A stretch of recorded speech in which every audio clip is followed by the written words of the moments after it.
All right, one of the more important features for your interface is definitely going to be your input output count.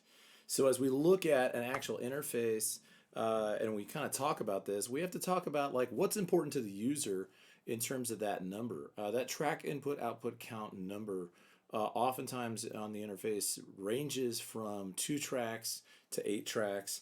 In some instances, you'll see devices that have 24 tracks on board, but a lot of times they have a max of 8, and maybe you can link them together to get 24 or 32 or beyond. But the next piece of that is that the track input output count number is important for that interface.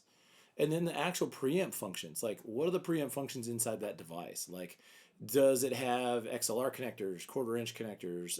Does it have mic and line level? Does it have instrument level like high Z connections? And additionally, does it have any digital components like the ADAT input or output, or AES EBU, or SPDIF input output?